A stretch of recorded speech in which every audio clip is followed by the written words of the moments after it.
Halo semuanya, saya Hilmi, tutor MPL offline di Bimbel Toto Gajah Pintar. Di video kali ini kita akan membahas soal terkait aplikasi pensil linear. Soal yang kakak gunakan adalah soal tugas mandiri sesi UAS tahun 2024. Oke, di sini ada soal, kakak kasih waktu 3 detik untuk kalian pause dan baca, pahami soalnya. 1, 2, 3. Oke, setelah dibaca dan dipahami soalnya, kita tahu bahwa jumlah follower akun tersebut itu berhubungan dengan waktu gitu ya. Jadi semakin lama ya kan akunnya, maka semakin banyak jumlah followernya ya kan. Nah, untuk mengetahui berapa jumlah follower pada 2024, itu kita perlu alat gitu ya. Alat yang bisa mengubah waktu ke dalam jumlah follower gitu kan. Kalau misalkan 2018 ini kita masalkan awalnya atau pada waktu 0 tahun, maka 2024 ini adalah eh, 6 tahun setelahnya gitu ya. Berarti setelah 6 tahun jumlah followernya ada berapa? Kurang lebih seperti itu ya teman-teman. Nah ini tadi kita perlu alat atau fungsi. Nah tujuan alat ini adalah untuk mengubah si X yang ini inputnya itu adalah waktu yang dibutuhkan untuk mendapatkan Y follower. Ya, kalau coba kakak perbesar, waktu yang dibutuhkan untuk mendapatkan Y follower dalam satuan tahun gitu ya.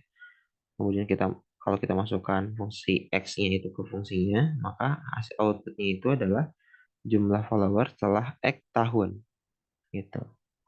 Nah, oke, setelah kita mendefinisikan input dan output dari fungsi yang kita mau buat, gitu kan. Sekarang kita bisa cari apa ya? Gimana cara buat fungsinya? Nah, di paragraf ini disediakan informasi pada 2018 followernya berjumlah 18.000, sedangkan pada 2022 atau 4 tahun setelahnya kurang lebih ya, itu berjumlah 26.800 ya kan. Nah, itu kalau kita misalkan tadi ya 2018 ini tuh awalnya atau pada 0 tahun gitu ya. Ketika X-nya 0, maka Y-nya 18.000 ya kan, seperti itu ya teman-teman. Kemudian ketika setelah 4 tahun atau pada 2022, X-nya itu adalah 26.800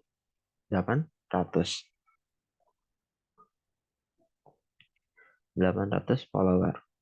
Nah, kita punya dua titik. Ingat ya, untuk membuat eh, fungsi, kita bisa menggunakan apa ya? Minimal kita punya informasi dua titik atau satu titik dan satu nilai gradien. Nah, karena kita punya dua nilai titik, maka kita bisa eh, apa ya? Bikin fungsinya. Oke. Nah, stepnya itu ya teman-teman kalau diperhatikan, dua titik diketahui, selanjutnya kita cari nilai gradiennya, kemiringan garisnya gitu ya. Rumusnya ini ya teman-teman, Y1 dikurangi Y2, X1 kurangi X2. Y1 ini titik 1 dan 2 ini titik 2 gitu ya. Berarti Y1 kurangi Y2, 18.000 sebagai Y1 dikurangi Y2. 26.800 dikurangi ya. Kemudian yang bawahnya juga X1 dikurangi X2. Nanti dapat hasilnya itu 2.200. Ini kalau diinterpretasikan teman-teman, setiap tahunnya gitu ya, setiap tahun setelahnya, jumlah followernya itu akan naik sebesar 2.200 gitu. Setiap tahunnya akan naik sebesar 2.200 gitu. Itu cara interpretasi nilai gradien. Oke, selanjutnya setelah kita mendapatkan nilai gradiennya, kita apa ya berdasarkan eh,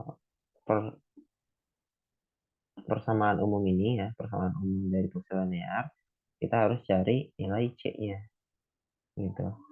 Kita bisa gunakan persamaan umum ini, oke, dengan memasukkan salah satu titik yang diketahui dan nilai M.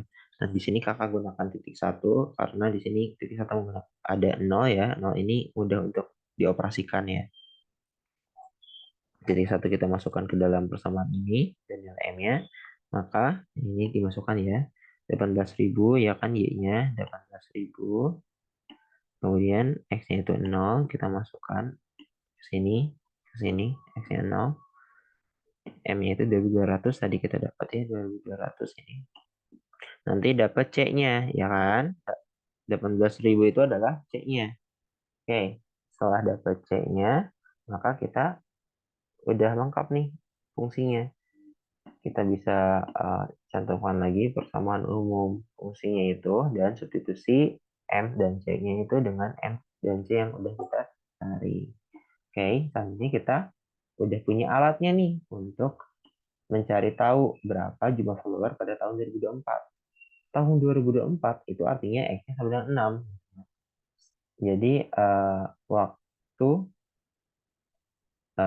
setelah 6 tahun gitu ya, jumlah followernya itu berapa? Setelah 6 tahun, maka kita masukkan X-nya itu sama dengan 6 ke dalam alat yang udah kita buat sebelumnya. Dan masukkan saja nanti jumlah followernya. Nanti dapat jumlah followernya itu adalah 31.200 follower. Oke teman-teman, kurang lebih seperti itu penjelasan dari kakak. Mungkin kakak mau ngasih sedikit saran ya mungkin terkait aplikasi soal fungsi linear ini tuh kalian apa ya, intinya ingat sama prinsip fungsi gitu. Fungsi itu sebuah alat yang dia membutuhkan input dan output gitu ya, yang mengubah besaran satu dengan besaran lain gitu. Mungkin sekian dari kakak. Terima kasih. Please like, share, and subscribe. Bye.